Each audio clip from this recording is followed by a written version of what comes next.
हरे कृष्णा भक्तों, आप सभी का स्वागत है आज के सत्र में। ओम अज्ञानतिमिरन्धस्य ज्ञानाञ्जनशलाकाय चक्षुरुन्मिलितं येन तस्मै श्रीगुरवे नमः। नमो विष्णुपदाय कृष्णपृष्ठाय भूतले श्रीमते भक्तिवेदान्त स्वामिनिति नामिने। नमस्ते सरस्वते देवे गौरवाणी प्रचारिणे निर्विशेष शून्यवादी पाश्चात्यदेश तारिणे वाञ्छाकल्पतरुभ्यश्च कृपा सिन्धुभ्य एव च पतितानं पावनेभ्यो वैष्णवेभ्यो नमो नमः। श्रीकृष्ण चैतन्य प्रभु नित्यानंद श्री अद्वैत गदाधर शिवासादि गौभक्तवृंद। हरे कृष्णा कृष्णा कृष्णा हरे हरे, हरे राम राम राम हरे हरे। तो हम जो है नित्यानंद महाप्रभु की जो है महिमा के बारे में चर्चा कर रहे थे। और यही चर्चा कर रहे थे कि नित्यानंद महाप्रभु को अनंत बुलाने में क्या महिमा है। और उसके बाद हमने देखा कि किस तरह से जो है नित्यानंद महाप्रभु जो है वो चैतन्य महाप्रभु के प्रति एक दास भाव रखते हैं। इनका जो भाव है वो हर युग में भगवान के प्रति दास्य भाव रहता है। तो अब जो है हम लोग ये वाले श्लोक से शुरुआत करने वाले थे। वृषहज कृष्ण सने माथा माथे रण, कबो कृष्ण करे तारा पाद समान। भगवान बलराम कृष्ण के सिर से अपना सिर भिड़ाकर वृष की तरह लड़ते हैं। और कभी कभी भगवान कृष्ण बलराम जी के चरण दबाते हैं। आपने देखा होगा एक फोटो कहीं ना कहीं कि भगवान कृष्ण जो है वो बलराम जी के चरण दबा रहे हैं। तो आप देखना ये एक मतलब अ, भगवान बलराम जी का भी एक दास्य भाव है, लेकिन भगवान का भी जो है बलराम जी के प्रति ये स्नेह है।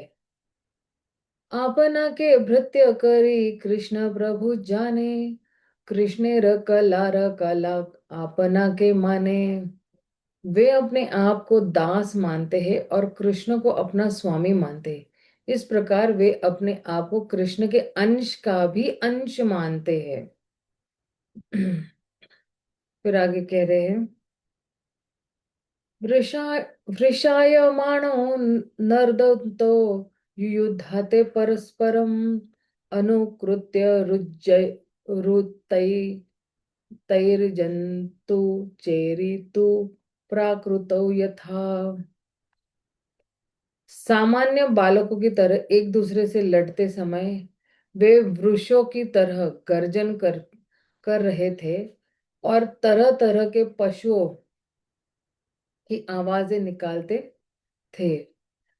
तब आप देखिए, ये अभी तात्पर्य में प्रभुपाद क्या कह रहे हैं कि यह तथा आगे के उदाहरण श्रीमद् भागवतम से है। और भागवतम के 11वें श्लोक से लेके और 15वें श्लोक पे लिया हुआ है उन्होंने यहाँ पे। तो ये एक्चुअली जो है 11वें अध्याय के 40वां श्लोक जो है, इसमें जो है भगवान क्या कह रहे हैं, सुखदेव गोस्वामी एक्चुअली क्या कह रहे हैं। ये श्लोक ऐसे जाता है, क्वचित वादयतो वेणुम क्षिपाने क्षिपता क्वचित, क्वचित पादे किंकिनीभि, क्वचित कृति कृत्रिमा गोवृष।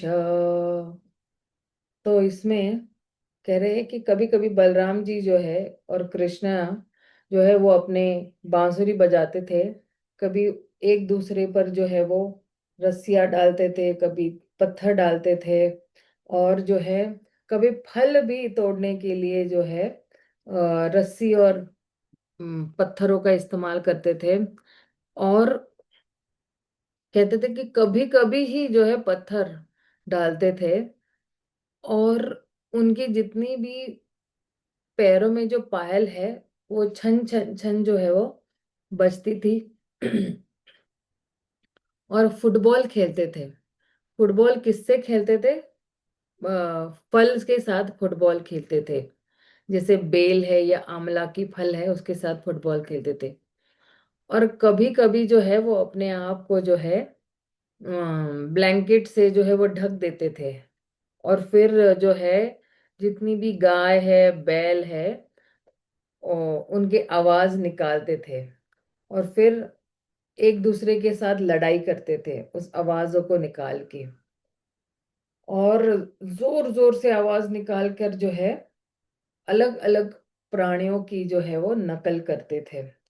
और इस तरह से जो है वो भगवान कृष्ण और बलराम जो है बिल्कुल साधारण बालकों की तरह जो है वृंदावन में भ्रमण करते थे। तो अब देखना, वृंदावन तो जो है, अगर वृंदावन के एकदम अंदर के जंगलों में अगर आप जाओगे ना, तो वहां पे जो है कुज्जात, कोकिला, हंस, सार, गनाक्रे, मयूर किले, ये सारे जो है प्राणी भर भर के मिलेंगे।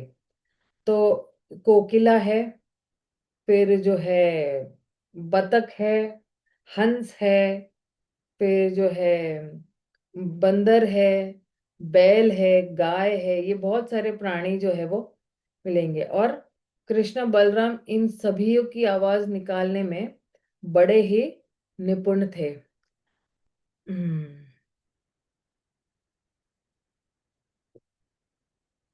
आगे क्या कह रहे हैं?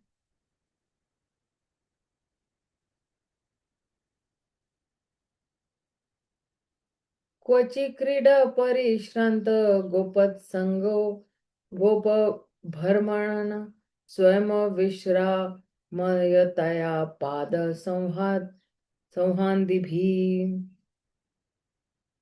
तो कह रहे हैं, कभी कभी जब कृष्ण के ज्येष्ठ भ्राता भगवान बलराम खेलने के बाद थक जाते थे और अपना सिर किसी ग्वाल बाल की गोद में रखते थे, तो स्वयं भगवान कृष्ण उनके पांव दबाकर उनकी सेवा करते थे। ये देखियो, भगवान जो है वो भक्त वत्सल है, भृत्य वत्सल है। तो जो है भगवान कभी भी जो है पीछे नहीं हटते थे एक्चुअली अपने भक्तों की सेवा करने के लिए। तो कभी कभी जो है भगवान इस तरह से जो है वो अपने भक्तों के साथ भी जो उनकी सेवा करने में उनको बड़ा आनंद आता था। और खास करके जो है अ, कृष्ण जो है बलराम जी के पैरों को पूरी मालिश करते थे, उनको पंखा झेलते थे। और फिर जो है नदी से उनके लिए पानी लेकर आते थे पीने के लिए। ये सब जो है छोटी छोटी बातें जो है वो भगवान कभी नहीं जो है चूकते अपने भक्तों के लिए। के अवाकृत आयात दैवी न नाता सूरी प्रायो माया सोने में भरतन भरतु भरतुर नान्या में अपि विमोहिनी। यह योग शक्ति कौन है और यह कहाँ से आई? वह देवी है या आसुरी? यह मेरे प्रभु भगवान कृष्ण की माया शक्ति होगी, क्योंकि उसके अतिरिक्त मुझे और कौन मोहित कर सकता है? तो अभी योग माया के बारे में कुछ बता रहे हैं कि इसे योग माया भी भ्रमित करते हैं। भगवान की क्रीड़ा लीलाओं से ब्रह्मा के मन में संदेह उत्पन्न हुआ। अतएव उन्होंने कृष्ण की प्रभुता की परीक्षा करने के लिए अपनी योग शक्ति से भगवान के सारे बछड़ों और सारे गोपाल बालों को चुरा लिया। किंतु श्री कृष्ण ने सारे बछड़ों तथा बालकों को फिर से खेत में प्रतिस्थापित करके इसका उत्तर दिया। ऐसे अद्भुत प्रतिकार पर आश्चर्यचकित हुए श्री बलराम के विचारों को इस श्लोक में लिपिबद्ध किया गया है। ये 10वें स्कंद का जो है वो 13वां अध्याय है। और 13वें अध्याय में जो है बलराम जी कह रहे हैं ये, क्योंकि जब ब्रह्मा जी ने गैये चुरा दी तो फिर बलराम जी ने जो है ये वाक्य कहा था। इसका जरा मैं ढूंढ रही हूँ। हरे कृष्ण माता जी। हाँ प्रभु जी। दोनों प्रणाम माता जी। माता जी, यहाँ पे तो भगवान के जो कार्य हैं ये तो बड़े अचिंत्य हैं। बलराम जी हालांकि उनके एकदम सबसे एकदम नजदीक एक्सपेंशन है, वो नहीं समझ पाते तो औरों की तो बात ही अलग है। यस प्रभु जी, आप सही बता रहे हो कि जो बिल्कुल भगवान के निकट है वही भगवान। हम्म। अचिंत्य, अचिंत्य मतलब इंग्लिश में इसको इनकंसीवेबल कहते हैं। मतलब जो हाँ जी, हाँ जी। हमारे ये भौतिक इंद्रिया है उससे परे है। हाँ जी, हाँ जी। तो कई लोग बहुत कहते हैं कि हम भगवान को समझ नहीं पाते, लेकिन भगवान को समझने की क्या जरूरत है। कहते हैं कि, वो समझना ही मुश्किल है माता जी। और कहते हैं कि जरूरी नहीं है कि हम भगवान को समझे, जरूरी ये है कि हम उनको प्रेम करें, और जब हम उनको हाँ। प्रेम करेंगे तो ही हम उनको समझ पाएंगे। जैसे किसी व्यक्ति को हम्म। जैसे जैसे हम सेवा करते जाते, प्रेम यानी सेवा ही, सेवा करते हाँ जाएंगे जी। तो अपने आप धीरे धीरे समझ में आएंगे ना इनको क्या अच्छा लगता है, क्या अच्छा नहीं लगता है, इनको किस बात पे गुस्सा आता है, किस बात पे गुस्सा नहीं आता। तो अंग्रेजी में इसको कहते हैं, it is not necessary to love Krishna, it is not necessary to know Krishna, गुस्सा। it is necessary to love krishna, and in loving krishna only you will know krishna। तो जिसने हम्म। जैसे प्रेम करते हैं ना भगवान से, तभी आप हाँ भगवान जी। को हालांकि पूर्णतया नहीं जानेंगे, लेकिन कुछ हद तक तो जानेंगे कि भगवान का मूड क्या है, भगवान को क्या अच्छा लग रहा है, क्या अच्छा है। पूर्णतया तो बहुत मुश्किल है, भगवान भी खुद भी अपने आप को नहीं समझ पाए, इसलिए तो चैतन्य महाप्रभु के रूप में आए। चैतन्य महाप्रभु के रूप में इस धरातल पर आए थे, अपने खुद को समझने के लिए। तो इसलिए जो है यही है कि भगवान को समझना मुश्किल है, बड़े बड़े लोग समझने की कोशिश कर रहे, लेकिन यही है कि एक दास्य भाव अगर हम रखेंगे तो फिर जो है कम से कम हम अच्छी तरह से उनकी सेवा कर पाएंगे। ठीक है ना प्रभु जी। माता जी, इसमें ऐसा नहीं है कि मान लीजिए सेवा से एक संबंध क्रिएट होता है, और उसी से संबंध जो क्रिएट होता है तभी जाके कोई व्यक्ति, मान लीजिए कोई व्यक्ति किसी को जानता नहीं है तो अपने आप को कैसे रिवील करेगा, अपना मान लिया अपने बारे में उसको कैसे बताएगा। जब तक कोई मान लीजिए उसके साथ कोई रिलेशन नहीं रहेगा तो बताएगा ही नहीं। ये जैसे भी है आप ना। ना, आप कभी किसी नई ऑफिस में भी काम करने जाते हो तो आप किसी को नहीं जानते हो, राइट। हाँ जी, हाँ जैसे जी, हाँ जी। जैसे आप उनके लिए काम करते जाते हो, उस बॉस के लिए काम करते हो, तो धीरे धीरे आप जानोगे कि बॉस को ये चाहिए, वो चाहिए, बॉस को ये हम्म। पसंद नहीं है, बॉस को वो पसंद है, बॉस इतने हाँ जी, हाँ बजे आते, इतने बजे जाते हैं, बॉस का आज जी। ये है मूड, बॉस का आज वो है मूड। तो उसी तरह जो है जिस तरह हम भगवान की सेवा करते जाएंगे, उनके लिए काम करते जाएंगे, उनके आदेश अनुसार जो है हम जैसे भगवत गीता में बहुत सारे आदेश दिए भगवान ने हमें, राइट, हाँ जी, कि कैसे अच्छी तरह से जीना है, या भागवतम से हमें पता चलता है कि भगवान को किस तरह से जो है पसंद है। तो इस तरह से जैसे जैसे हम करते जाएंगे, जैसे जैसे बॉस कहते हैं या भगवान कहते हैं, तो अपने आप भगवान का मूड भी हम जान लेंगे। लेकिन उनके हाँ जी। आदेशों का पालन करना बहुत जरूरी है। भगवत गीता में बहुत सारे आदेश दिए भगवान ने, तो उन आदेशों का अगर हम पालन करेंगे तो हमारे लिए अच्छा ही है। और हम हाँ जी, सबसे बड़ा तो आदेश माता जी वही है ना, मन मना मद भक्तो मादाजी नमस्कुरु मामे वैसे सत्संग राइट प्रजानामि। Right right.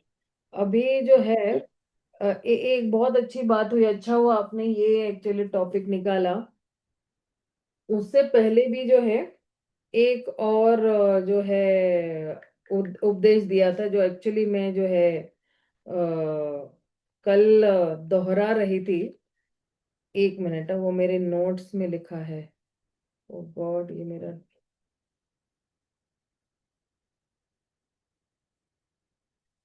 ये श्लोक जो है वो, अनन्यास चिंतयन्तो मां ये जना पर्युपासते तेषां नित्याभियुक्तानम योगक्षेमम वहाम्यहम।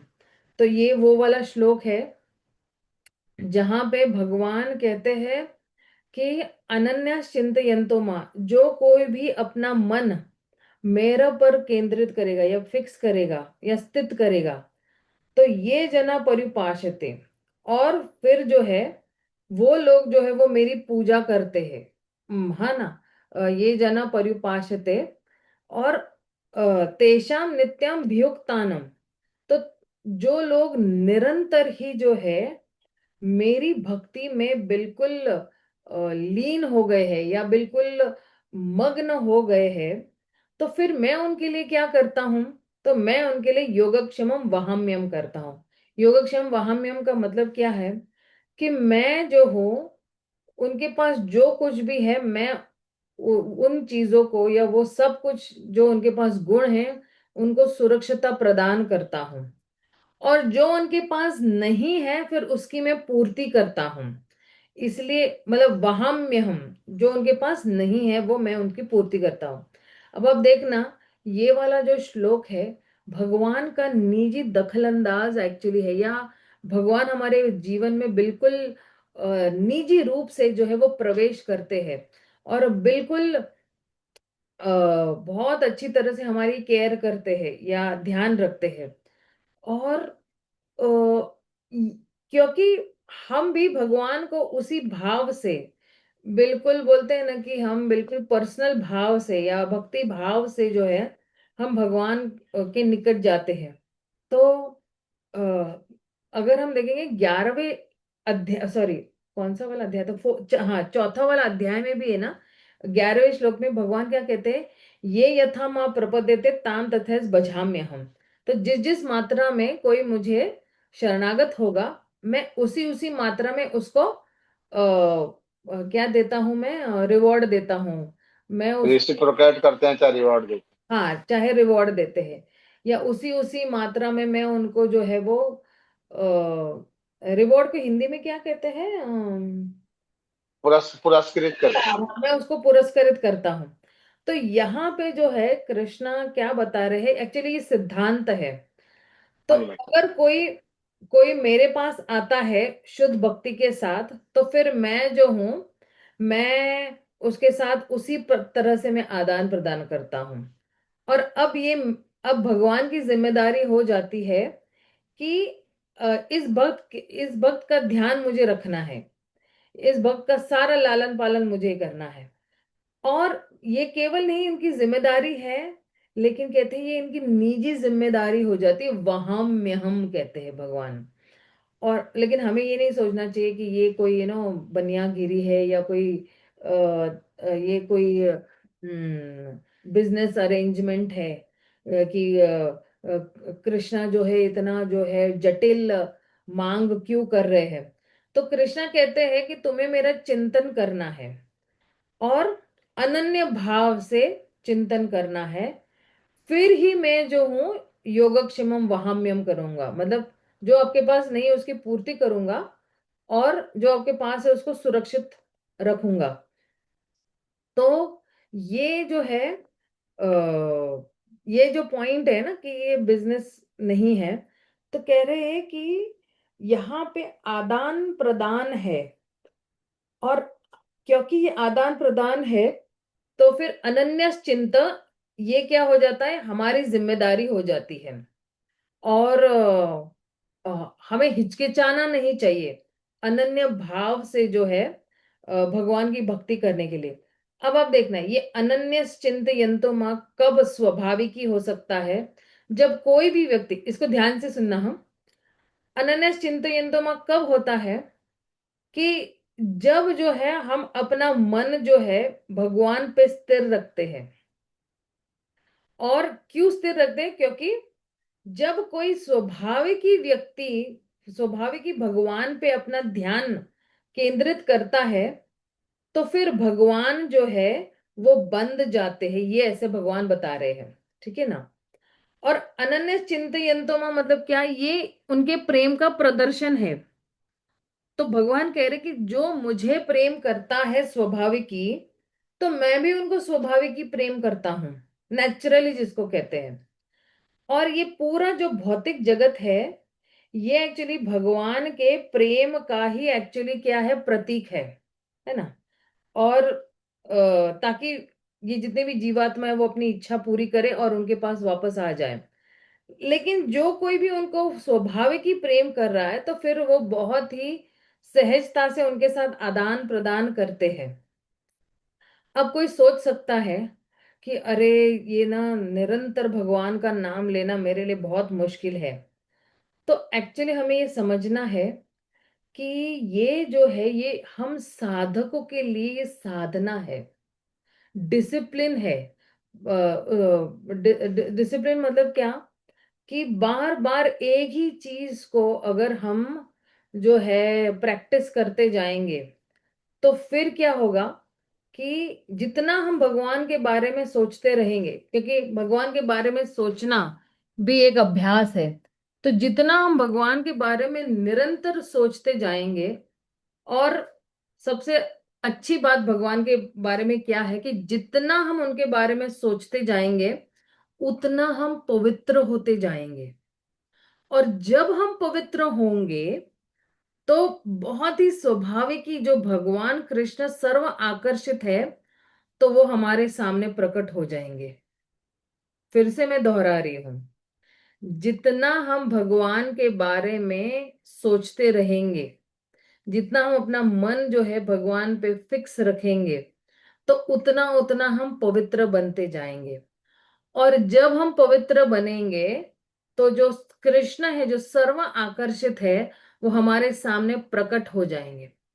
और जैसे ही वो हमारे सामने प्रकट हो जाएंगे हम उनके प्रेम में गिर जाएंगे, हम उनसे प्रेम करने लगेंगे। और फिर जो है प्रेम करने के बाद फिर से क्या होगा, हम फिर से उनके बारे में सोचेंगे और फिर से वो हमारे सामने प्रकट होंगे। तो इस तरह से जो है उनके बारे में सोचना होगा ना, या हमारा मन उन पे केंद्रित करना है, तो ये बहुत ही स्वाभाविक ही हो जाएगा हमारे लिए। और ये एक आदत बन जाएगी हमारे लिए, और ये जो आदत है ये बिल्कुल आनंदमय आदत है, ये बिल्कुल हर्षित करने वाली ये आदत हो जाएगी। तो इसलिए हम लोगों ने, आपने और हमने, ये कृष्ण भावनामृत जो है ये जानबूझकर चुना हुआ है। तो ये हमारे लिए एक साधना है, और ये हम साधक की अवस्था पर है। और जैसे ही जैसे ही एक व्यक्ति जो है किसी और चीज के बारे में नहीं सोचता है, सिर्फ कृष्ण के बारे में सोचता है ना, तो तुरंत ही जो है उसका मन बार बार कृष्ण की ओर खिंचता चला जाएगा। तो ये जो श्लोक है ना एक्चुअली ये हमें बताता है कि कृष्णा के बीच में और भक्तों के बीच में कितना प्रेम है। दोनों एक दूसरे के बगैर है ना नहीं रह सकते हैं। यहाँ पे भक्त जो है भगवान के बगैर नहीं रह सकते, बार बार उनका चिंतन करते रहता है।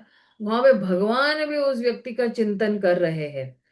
और आप देखना ना, जैसे एक्चुअली कोई जैसे नारद मुनि भी आप देखना, नारद मुनि को जब भी भगवान ने दर्शन दिए थे, एक बार नहीं कि दर्शन एकदम कुछ सेकंड्स के लिए दिए थे, तो नारद मुनि भी विचलित हो गए थे और उस दर्शन को पाने के लिए वो बिल्कुल ललायत हो गए थे। तो एक्चुअली भक्त और भगवान के बीच में बहुत ही प्रेम भरा व्यवहार है। और जितना शुद्ध वो जो है भक्ति होते जाती है उतना ही भगवान का आदान प्रदान भी और बढ़ते जाती है। जिस जिस मात्रा में भक्ति बढ़ती जाती उसी उसी मात्रा में भगवान का उस भक्त के साथ आदान प्रदान भी बढ़ते जाते। ये बहुत इंपॉर्टेंट पॉइंट है कि मेरी भक्ति जैसे जैसे शुद्ध होती जाएगी वैसे वैसे भगवान मेरे साथ आदान प्रदान करते जाएंगे। और योगक्षेमम वहाम्यहम जो है ना, तो यही है कि अ, जीवन के साथ भी और जीवन के बाद भी, जीवन के साथ में भी और जीवन के बाद में भी भगवान हमें छोड़ने वाले नहीं है। तो आप देखना कि कृष्णा यहाँ पे कह रहे हैं कि मेरी जो आशीर्वाद है न केवल भौतिक स्तर पर है, क्योंकि एक बार हम जो है की भगवान से प्रेम करने लगेंगे, या उनका ध्यान करने लगेंगे, या जैसे मान लो ना कि अगर किसी की हम किसी की हम केयर करने लगते हैं, है ना, तो फिर जो है हम उसका भेद नहीं करते हैं, है ना, क्योंकि हम उसको आत्मा के स्तर पर प्रेम करते हैं। तो यहाँ पे भी जो है कह रहे हैं कि मैं उस व्यक्ति का ध्यान रखूंगा, लेकिन ये शरीर के लेवल पर है। तो फिर मैं न केवल शरीर के लेवल पर, लेकिन मैं आत्मा के लेवल पर भी मैं जो है करूंगा। तो कृष्ण जो है क्या करते हैं, एक व्यक्ति को जो है प्रेम जब करते हैं या उसका ध्यान रखते हैं ना, तो पूर्णतया एक व्यक्ति की तरह है। और वो जो है ये जो केयर करेंगे, तो आत्मा के स्तर पर करेंगे, क्योंकि ये जो आत्मा है तो एक व्यक्ति है ना, वो एक क्या कहते हैं कि एक साक्षात व्यक्ति है, कोई ये नहीं है। लेकिन कृष्णा जो है उसकी जितनी भी भौतिक जरूरतें हैं वो भी जो है उसकी पूर्ति करेंगे।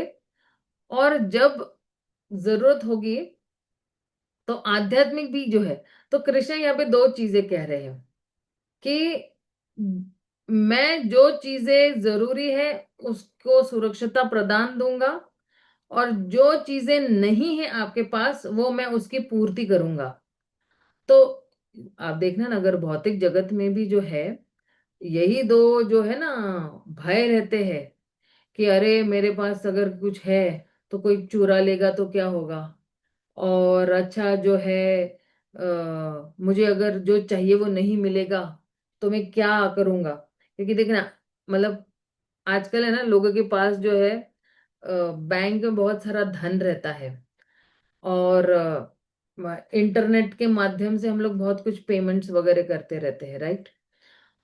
तो अगर कोई हमारा पिन चुरा लेगा तो फिर सब कुछ ना, कोई हैक कर लेगा हमारे मोबाइल को या कुछ भी होगा, कुछ बटन गलत दबा दिया तो इसलिए कह रहे हैं कि सब कुछ खो जाएगा, लेकिन भगवान कहते हैं नहीं, ये सब कुछ मैं आपके लिए सुरक्षित रखूंगा। तो मान लो जैसे अगर मैं कोई बीमार हो जाती हूँ और मेरे पास कोई हेल्थ इंश्योरेंस नहीं है, तो फिर मेरे साथ कैसा व्यवहार होगा।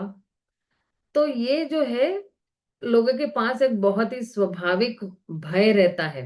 लेकिन कृष्ण यहाँ पे कह रहे हैं कि नहीं, मैं इसकी भी जो है केयर लूंगा। इसलिए कहते हैं योगक्षेमम वहाम्यहम्। तो जैसे नॉर्मली हम लोग योगा क्या कहते हैं कि अच्छा, योगा मतलब क्या, कनेक्शन यानी जोड़ना, है ना। और दूसरा योगा क्या है, कहते हैं पश्चिमे योगम ऐश्वर्यम। पश्चिमे मतलब क्या, देखो। पश्चिम मीन्स देखना, है ना, पश्चिम अभी न पश्यते, तो देखो। लेकिन योग ऐश्वर्यम, तो कह रहे हैं कि ये मेरा जो ऐश्वर्य है, योग ऐश्वर्य है। तो योगा मतलब क्या, कनेक्शन। तो ये जो कनेक्शन है जो कृष्णा हमारे लिए बता रहे हैं यहाँ पे, तो ये योग ऐश्वर्यम भी है। और प्रभुपाद जो है वो योगक्षेमम वहाम्यम मतलब क्या, कि योग मतलब क्या, जो मेरी जरूरत है। और क्षेम मतलब वहां पे जो है वो सुरक्षता, में एक्चुअली हिंदी में उसका ट्रांसलेशन किया हुआ। तो जो कुछ भी मेरे योग के लिए जरूरी है, योग यानी क्या, भगवान के साथ कनेक्शन करवाने के लिए जरूरी है, वो मैं उसकी पूर्ति करूंगा और उसको सुरक्षित भी रखूंगा। दो चीजें हैं इसमें, कि भगवान के साथ कनेक्शन मतलब मेरे साथ, भगवान खुद ही कह रहे मेरे साथ जो कनेक्शन के लिए जरूरी होगा मैं उसकी पूर्ति करूंगा। जैसे मान लो कि कोई मंदिर से बहुत दूर रह रहा है, तो वो सोचेगा कि मैं साइकिल पे कैसे जाऊंगा, तो उसके लिए फिर जो है बोलेंगे टू व्हीलर लेके दूंगा। अभी बहुत सालों तक उसने बेचारे ने ना टू व्हीलर पे काम चला लिया, लेकिन उसका परिवार बढ़ गया, बीवी आ गई, फिर बच्चे भी आ गए, तो एक स्कूटर पे तीन तीन लोगों को लेके जाना मुश्किल हो जाएगा। तो फिर क्या करेंगे भगवान, उसके लिए कार का इंतजाम करेंगे। तो जो जो कुछ भी जरूरी है मेरी भक्ति के लिए वो मैं उसकी पूर्ति करूंगा और उसको सुरक्षित भी रखूंगा। तो ये एक्चुअली दो ऐसे कहते हैं वचन जो है या ऐसे स्टेटमेंट्स है जो दे रहे हैं भगवान यहाँ पे।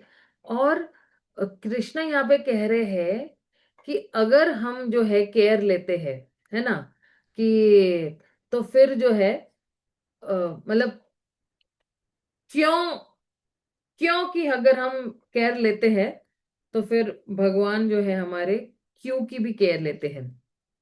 तो इसलिए जो है मतलब जैसे मान लो मैं क्यों जी रहा हूं, और मैं जो हूं जी रहा हूं भगवान की सेवा के लिए। तो फिर जो है कृष्णा इन और डिटेल्स को भी जो है ध्यान रखेंगे कि किस तरह से जो है ये मेरे लिए काम करेगा। इसका ये मतलब नहीं है कि हम बिल्कुल इनप्रैक्टिकल हो जाए या एकदम पागल बन जाए, लेकिन यहाँ पे जो है कह रहे हैं, जैसे प्रभुपाद के बारे में भी क्या कह रहे हैं कि उनका जो सर है ना हमेशा आसमान की तरफ, वो हमेशा आसमान की तरफ ऊंचा देखते थे, लेकिन उनके जो पैर है वो हमेशा जमीन पर थे, ये आसमान में नहीं उड़ते थे। भले उनका सर आसमान की तरफ हमेशा देखता रहेगा, लेकिन उनके उनके जो चरण कमल है वो हमेशा जमीन पर थे। तो इसलिए प्रभुपाद भी जो है कृष्ण भावनामृत को स्थापित करने के लिए या उसको फैलाने के लिए उन्होंने एक एक कदम बहुत अच्छी तरह से लिया, है ना। और बहुत ही सिस्टमैटिकली जो है कदम लेकर जो है उन्होंने एक एक चीज बहुत, अभी देखना उन्होंने जो कुछ भी किया वो बिल्कुल एक एक कदम लेकर किया, लेकिन आज तक भी वो सारी चीजें बरकरार है। आज प्रभुपाद नहीं भी है इतने सालों तक भी जो है, कम से कम अपने प्रकट रूप में नहीं है, अप्रकट रूप में तो निश्चित रूप से है। फिर भी जो है हम देख रहे हैं कि इस्कॉन में आज वो सारी चीजें मौजूद है, इनफैक्ट इस्कॉन और फैल रहा है, फूल रहा है। तो हम भी जो है हमारे कृष्ण भावनामृत में, है ना, और हमारी जितनी भी सेवाएं हैं हम बिल्कुल निष्ठा के साथ करें, है ना। और अवश्य कृष्ण राखी बे, तो अवश्य कृष्ण राखी में मतलब या कृष्ण निश्चित रूप से जो है हमें सुरक्षिता प्रदान करेंगे और वो चीजें हमें देंगे। तो इसलिए जो है भक्त लोग जो है ना भगवान के सामने सुरक्षता या पूर्ति की कोई मांग नहीं करते हैं। वो केवल जो है भगवान की सेवा करते जाते हैं। और जैसे जैसे कोई भक्त भगवान की सेवा कर रहा है तो उसी उसी मात्रा में भगवान उसके साथ जो है आदान प्रदान करे। इसलिए आप देखना प्रभुपाद सिर्फ केवल 40 रुपए जो है लेकर गए थे, और 40 रुपए को भी अगर डॉलर में कन्वर्ट करेंगे तो 1 या 2 रुपए ही मेरे ख्याल से होगा, है ना। तो अ, हम्म, मतलब आप देखना ना कि अगर प्रभुपाद अगर आज की डेट में अगर वो 40 रुपए लेकर आते तो आज रिक्शा का भी कोई खर्चा नहीं हो सकता था। तो प्रभुपाद ने ये जो 40 रुपए उस वक्त लेके गए, तो हालांकि एक्चुअली मुझे मुझे याद है कि उस वक्त वो डॉलर में भी कन्वर्ट नहीं हो सकते, केवल 40 रुपए लेकर गए थे। और प्रभुपाद जो है उन्होंने वो 40 रुपए वापस भी लेकर आए थे। और फिर उन्होंने कहा था कि उन्होंने किसी रिक्शा वाला को दिया था जब वो चिपीवाड़ा जा रहे थे दिल्ली के, और ये रिक्शा वाला ने जो है मेरे से ज्यादा पैसे लिए, कम लेना चाहिए था उसने। तो अब देखना प्रभुपाद जो है अगर प्रैक्टिकली अगर देखेंगे ना तो वो पैसे लेकर भी गए और वापस भी लेकर आए थे, है ना। और उन्होंने उस पैसे का इस्तेमाल भी नहीं किया था, और फिर भी केवल 40 रुपए अगर आप देखोगे तो शून्य। तो इतना बड़ा आंदोलन, पूरा विश्व आंदोलन उन्होंने शुरू किया बिना किसी पैसे के। कैसे पॉसिबल है, किस तरह से मतलब संभव है ये। तो ये योगक्षेमम वहाम्यहम कृष्णा पूर्ति कर रहे थे जिस जिस मात्रा में प्रभुपाद जो है शरणागत होने की कोशिश कर रहे थे, हालांकि प्रभुपाद ऑलरेडी शरणागत है अपने गुरु के वचनों पे। तो ये जो पूर्ति भगवान कर रहे हैं, ये अपने शुद्ध भक्तों के लिए है। और ये केवल पूर्ति जो है वो शुद्ध भक्तों के लिए है, हाँ, ये किसी और के लिए नहीं है। तो मान लो जैसे अब आप देखना, एक्चुअली ये इसमें दो भी विवाद हो सकता है कि कोई पूछ सकता है कि क्या ये जो पूर्ति है केवल शुद्ध भक्तों के लिए है। तो उसमें उत्तर है कि ना, जरूरी नहीं है। जैसे मान लो श्रीवास ठाकुर भी थे, वो केवल 3 बार ही उन्होंने जो है वो ताली बजाई थी कि भाई 3 बार ताली बजाओ और अपनी फैमिली का जो है भरण पोषण कर सकते हैं, है ना। और उनके पास इतना भगवान के लिए कॉन्फिडेंस था या भरोसा था। तो भगवान चैतन्य महाप्रभु कहते कि जो है लक्ष्मी जी भी आएगी, तो वो भी अगर मान लो जो है वो गरीब हो जाएगी, तो भी जो है तुम्हें जो है जो कुछ भी तुम्हारे भरण पोषण के लिए है, वो मिलता रहेगा। हालांकि ये एक्चुअली एक ऐसा ही स्टेटमेंट है। अभी लक्ष्मी जी कभी जो है नहीं बन सकती है भिखारी, ये हमें भी पता है। लेकिन इसमें पॉइंट यही है कि भगवान पूर्ति करेंगे उस भक्त के लिए जो पूर्णतया उसने अपने आप को समर्पित कर दिया है भगवान के लिए। इसका ये मतलब नहीं है कि जो है अब हम जो है सब नौकरी वोकरी छोड़ के बैठ जाएंगे और सब कुछ छोड़ के बैठ जाएंगे, नहीं। हमें प्रैक्टिकल भी सोचना है कि हमारे पास कोई फाइनेंशियल सपोर्ट है या नहीं, हम जॉब कर रहे नहीं कर रहे। हमारे पास अगर काफी धन है और फिर हम पूर्णतः भगवान को समर्पित हो जाते तो वो बात अलग है। लेकिन इसमें जो है हमारा हमारी श्रद्धा कितनी या हमारी निष्ठा भगवान के प्रति कितनी है, तो फिर जो है कृष्णा हमारे साथ जो है बहुत ही अनोखे ढंगों से हमारे साथ जो है वो आदान प्रदान करने थे। तो ये योगक्षेम वहाम्यम है, मतलब क्या, मैं सुरक्षता दूंगा, मैं पूर्ति भी करूंगा। और इस श्लोक में जो है सबसे बेहतरीन जो संदेश भगवान क्या कह रहे हैं कि आप देखना, कृष्ण ने इससे पहले बताया हुआ था कि जो कर्म कांड करते हैं तो वो स्वर्ग लोक में जाएंगे, और क्योंकि उन्होंने बहुत सारे पुण्य किए तो वो स्वर्ग लोक में जाएंगे। लेकिन ये जो चीजें है ना, ये शाश्वत नहीं है। जैसे उनके पुण्य खत्म हो जाएंगे तो उनको जो है यहाँ पे आना पड़ेगा। अ, और पुण्य लोक में जो है, एक्चुअली पुण्य लोक को एक्चुअली सुरेंद्र लोक भी कहते हैं। लेकिन जितने भी पुण्य हो जाएंगे उनके क्षीण पुण्य मर्त्य लोकम विशंति। तो कहते हैं कि अ, अगर पुण्य खत्म हो जाता है तो तुम वापस यहाँ पे आओगे। लेकिन ऐसा भक्तों के साथ नहीं होता है, क्योंकि कृष्ण यहाँ पे क्या कह रहे हैं कि मैं निजी दखल अंदाज देता हूं, मैं पर्सनल जो है केयर ले रहा हूं उनकी प्रगति में। और जो है अगर आप देखना दूसरे अध्याय के 40वें श्लोक में भी क्या कहा रहा है, नेहा विक्रमनास्ति प्रत्यवायन विद्यते स्वयं धर्म से त्रायत महातो भयातः। तो कृष्ण ने वहां पे क्या कहता कि कोई अगर आध्यात्मिक पथ पे चल रहा है तो उसके लिए कोई हानि नहीं है, और वो कम भी नहीं करने का। तो कृष्ण यहाँ पे क्या कह रहे हैं कि उसी तरह जो है कृष्ण भी जो है निजी दखलंदाजी दे रहे हैं उस व्यक्ति में, मतलब पर्सनल इंटरवीनिंग बोलते हैं ना, वो दे रहे हैं। और कृष्ण कह रहे हैं कि मैं आश्वासन देता हूं कि जो है मेरे भक्तों का कभी नाश नहीं होगा। और ये यहाँ पे भी जो है, मतलब उनके जितने भी आध्यात्मिक कार्य जो किए हैं उन्होंने, जितना भी उनके बैंक बैलेंस, आध्यात्मिक बैंक बैलेंस में क्रेडिट होते जा रहा है ना, जमा होते जा रहा है, तो उसकी जो है मैं हानि नहीं करूंगा। लेकिन कृष्ण यहाँ पे और एक बात भी बता रहे हैं कि ये ऑलराउंडर में मैं उनकी सारी केयर लूंगा, मैं उनको पूर्ति भी करूंगा, मैं उनको सुरक्षता भी प्रदान करूंगा। तो भगवान के जो भक्त है ना, उनसे मांग नहीं करते हैं, वो केवल सेवा करते हैं। तो यहाँ पे फोकस किस पे है? योगक्षेम वहाम्यम पे जब हम कर रहे हैं, तो यहाँ पे फोकस केवल सेवा पर है। तो शिल प्रभुपाद जब ना अमेरिका गए थे, तो उन्होंने ये नहीं सोचा कि अरे मैं कैसे कमाऊंगा यहाँ पे। वो कमाने के लिए वहां पे गए ही नहीं थे। वो बिल्कुल, उनके लिए ये बिल्कुल स्पष्ट था अपने दिमाग में कि मैं वहां पे कमाने के लिए नहीं जा रहा हूं, मैं वहां पे प्रचार के लिए जा रहा हूँ। और उन्होंने ये नहीं सोचा कि अरे मेरे फाइनेंस कैसे मैनेज होगा, लेकिन वो यही सोच रहे मैं किस तरह से प्रचार करूंगा, किस तरह से भगवान का संदेश है इन लोगों को पर पहुंचाऊंगा। और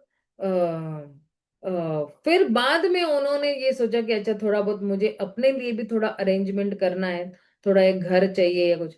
तो प्रभुपाद जो है, उन्होंने जो है भारत में भी बहुत संघर्ष किया था, वहां पे भी बहुत संघर्ष किया था, और यहाँ पे भारत में भी उनके पास कोई घर नहीं था। संन्यास लेने के बाद वहां पे भी कोई घर नहीं था, ठीक है ना। तो अच्छा, वानप्रस्थ आश्रम में भी रहने के बाद भी उनके पास कोई घर नहीं था। वो किसी किसी अपने मित्रों के पास या शुभ चिंतकों के पास वो बेचारे रह रहे थे, और बार बार अपने पते जो है वो चेंज करते थे। तो उनके जो पत्र थे वो इतने फास्ट थे कि कोई मतलब उनके साथ तुलना कर ही नहीं सकता। तो प्रभुपाद जो है, उनके पास जो है बहुत सारी कठिनाइयां थी, लेकिन प्रभुपाद जो है हताश नहीं हुए। और क्योंकि उन्होंने जो है उन कठिनाइयों से भी परे उठकर देखना शुरू किया, और उन्होंने देखा कि भगवान हर जगह पे मुझे सुरक्षता प्रदान कर रहे हैं। उन्होंने भगवान का हाथ हर जगह पे देखा कि मुझे सुरक्षा प्रदान कर रहे हैं, मुझे जो है एम्पावर भी कर रहे हैं, मुझे शक्ति प्रदान कर रहे हैं। तो हमारे पास भी यही दृढ़ता होनी चाहिए कि मैं यहाँ पे जो हूँ कृष्ण की सेवा करने के लिए हूँ, और फिर मैं किस तरह से ये सेवा करूंगा, और फिर फिर इस तरह से हमें उस पर काम करना है। तो अगर हम कुछ भी चैलेंजिंग कृष्ण के लिए करते हैं, तो हम देखना भगवान बहुत हमारी मदद करते हैं। और ये मैंने अपनी जिंदगी में बहुत बार देख लिया है कि मैं कुछ भी चैलेंजिंग करने जाऊंगी ना, मुझे ऐसे लग रहा है कि बिल्कुल जादू ही हो गया मेरे साथ, कि एक एक अकेली स्त्री किस तरह से जो है वो समाज के साथ झूंझ कर भी जो है अपने भक्ति का पथ पर चल रही है। मतलब बहुत मुश्किल है किसी अकेली स्त्री को एक्चुअली ना इस तरह से भक्ति में। लेकिन मुझे हर क्षण ऐसे लगा, और अभी जब मैं सोचती हूँ कि अरे ये तो भगवान का हाथ था उसके अंदर, तो मेरे जैसे व्यक्ति कैसे कर सकता है।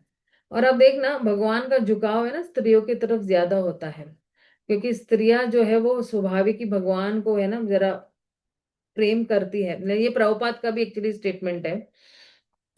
तो अ, भगवान हमारी मदद करते हैं, भगवान हमें विशेष शक्ति भी देते हैं। हालांकि स्टार्टिंग में चीजें नहीं होगी, या बहुत कुछ चीजें ना बिल्कुल सही नहीं होगी, लेकिन बाद में जो है थोड़ा विलंब के बाद भगवान जो है वो हमें ऑटोमेटिकली बताते जाएंगे कि अरे किस तरह से चीजें काम करना शुरू हो जाती है। और इस तरह से जो है भगवान जो है हमें सुरक्षिता भी प्रदान करेंगे और हमारी पूर्ति भी करेंगे अपने शुद्ध भक्तों के लिए। हालांकि मैं ये नहीं कह रही कि मैं शुद्ध भक्त हूँ, लेकिन मैंने अपने जीवन में देखा कि जब जब मैंने समर्पित करने की कोशिश की थी, तब तक भगवान ने निश्चित रूप से मेरे साथ आदान प्रदान किया है।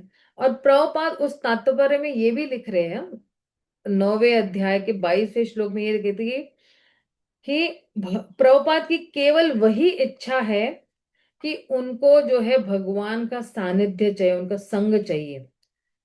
अब ऐसा भक्त जो है निश्चित रूप से ना, निसंदेह जो है वो भगवान को बिल्कुल बिना कठिनाई के जो है वो प्राप्त कर सकता है, और इसको कहते हैं योग।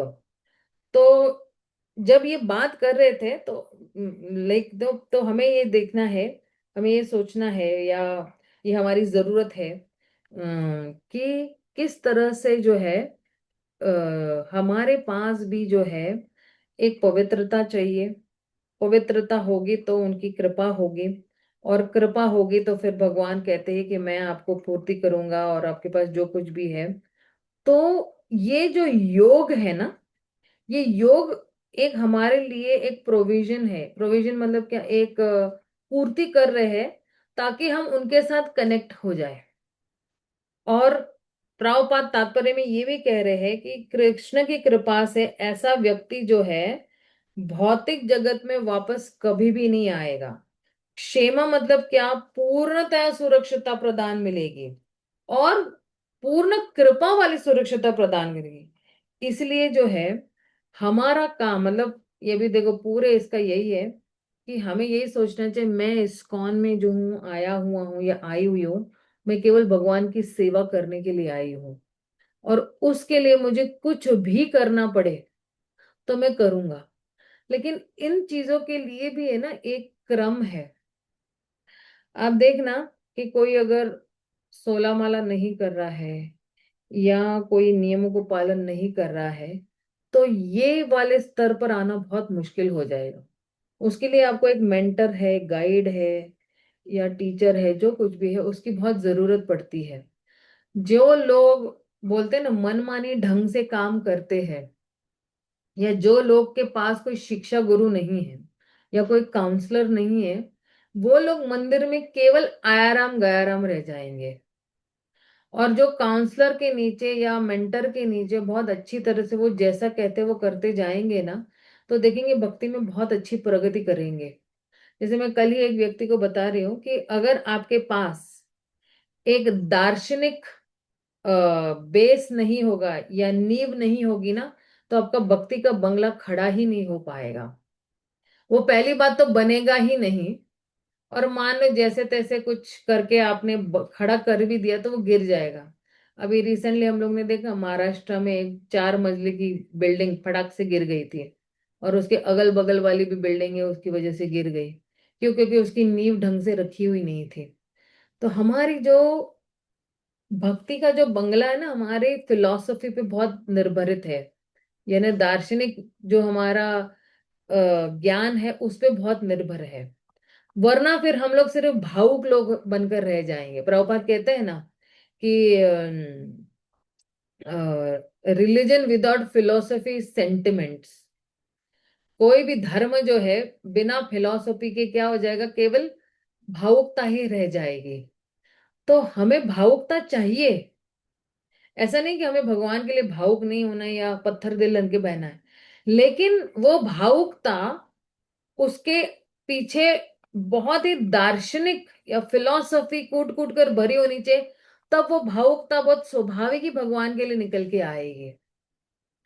वरना तो बहुत सारे लोग मंदिर में आते हैं और भगवान के सामने अपना रोना रोते हैं, और हमको लगता है अरे कितना भावुक है वो भगवान के लिए, लेकिन वो एक्चुअली अपना रोना रो रहा है। हमें अपना रोना नहीं रोना है भगवान के सामने। जो हमारे कर्मों के हिसाब से हमें जो मिला हुआ है वो मिलना ही है। जो दुख हमें मिलना है तो वो दुख मिलना ही है। लेकिन उस दुख में भी हमारा एक्चुअली यही होना चाहिए कि हम किस तरह से भगवान की सेवा करेंगे, भगवान को प्रेम करेंगे, भगवान को प्रसन्न करेंगे। सुदामा इतना गरीब होने के बाद रो नहीं रहा था, वो भजन कर रहा था। उसने ये हाय पिटारा नहीं किया, आय आय मैं गरीब हूँ, आय आय मैं गरीब हूँ, नहीं, उन्होंने ये नहीं किया था। उन्होंने जो है उस गरीब अवस्था में भी भगवान का ही भजन किया। और वो ये नहीं सोच रहे थे कि मेरा भरण पोषण कैसा होगा, मेरी बीवी बच्चे बेचारे भूखे हैं, इतने दिनों से भूखे हैं, तो इनका भरण पोषण कैसे होगा। वो अपना भजन करते जा रहे थे। या नरसिंह, अपने जितने भी संत बोलो, हाँ, चाहे संत तुकाराम बोलो, नरसिंह मेहता बोलो, चाहे श्रीवास ठाकुर बोलो, इनको भगवान पे पूर्णतया भरोसा था, पूर्ण विश्वास था, पूर्ण निष्ठा थी भगवान पर। इसलिए वो टेक केयर कर ही नहीं रहे थे ना कि भाई कोई कुछ आ रहा है तो आ रहा है तो भी भला है, नहीं जा रहा है तो भी भला है। अब ये अवस्था है ना, ये कि शुद्ध भक्त के पास ही हो सकती है। अभी हमारे पास भी ये अवस्था नहीं हो सकती कि अरे आ रहा है तो ठीक है, जा रहा है तो ठीक है। लेकिन ये अवस्था तक हमें कभी ना कभी पहुंचना पड़ेगा। ये जो निस्वार्थ भाव की अवस्था है ना भगवान की सेवा करने का, कि भाई हम बिल्कुल अनन्य भाव से चिंतन करें भगवान का। उसके अंदर कोई लेन देन नहीं है मेरा और भगवान के बीच में, कि आप दोगे तो भी ठीक है, नहीं दोगे तो भी मैं आपका ही हूं। कभी कभी है ना हम लोग होते हैं ना कि अरे ये दे रहा है तो चल चल चल उसकी ना चापलूसी करे। नहीं, हमें भगवान की चापलूसी करने की जरूरत ही नहीं है। हमें केवल अनन्य भाव से भगवान का चिंतन करना है, उनकी सेवा करना है। आप देखना, प्रभुपाद का चिंतन हमेशा क्या था? प्रभुपाद का चिंतन यही था कि इस आंदोलन को किस तरह से आगे फैलाया जाए। तो हालांकि उनके गुरु ने कहा था कि पाश्चात्य देश में जाके आप जो है वो प्रचार करो, तो उन्होंने अमेरिका से शुरू किया। फिर अपने शिष्यों को थोड़े जरा पक्के हो गए तो उन्होंने लंदन भेजा, कई शिष्यों को जर्मनी भेजा, फ्रांस भेजा। पाश्चात्य देश में पूरा डंका फैला लिया अपने शिष्यों के माध्यम से। और फिर भी प्रभुपाद इतने विनम्र है, कहते हैं कि मेरे गुरु महाराज ने आपको भेजा है। तो मैं अपने गुरु महाराज को देख रहा हूं आप सभीयों में। मेरे गुरु महाराज की जो है छवि देख रहा हूं मैं आप सभीयों में, क्योंकि मेरे गुरु महाराज तो वो ये भी कह रहे थे कि मेरे गुरु महाराज जो है इतने लोगों में, इतने शिष्यों में उन्होंने अपना विस्तार किया हुआ है, क्योंकि मेरे अकेले बूढ़े से तो ये पॉसिबल नहीं है। ये है प्रभुपाद की एक्चुअली महानता, कि उन्होंने श्रेय नहीं लिया, और सारा श्रेय जो है वो किसको दे रहे? अपने गुरु को दे रहे। ना आदेश देते, ना मैं यहाँ पे अमेरिका में आता और ना मैं कुछ करता। तो ये सारा श्रेय जाता है श्रील भक्ति सिद्धांत सरस्वती ठाकुर को, जिन्होंने ये पूरा आंदोलन। और हालांकि एक्चुअली भक्ति सिद्धांत सरस्वती ठाकुर की बहुत तीव्र इच्छा भी थी, कुछ उनके शिष्य गए भी थे लेकिन नाकामयाब होकर आ गए थे लंदन से। तो कहने का मतलब यही है कि योगक्षेमम वहाम्यम तभी होगा जब हम अनन्य भाव से भगवान का चिंतन करते रहेंगे। तो आपने कभी सुना होगा लेक्चरों में कि जब हम भगवान का चिंतन कर रहे हैं तो भगवान भी हमारा वहां से चिंतन कर रहे हैं कि ये भक्त मेरे पास कब आएगा। जितना हम ललायत है भगवान के लिए, उतने तीव्र तरह से ललायत है। सॉरी, मैं यहाँ पे जरा विराम दूंगी, एक्चुअली जरा हम लोग बहुत आगे चले गए, 8:30 बज चुके हैं। अगले क्लास का जो है वो समय हो गया है, तो यहीं पे हम विराम देते हैं।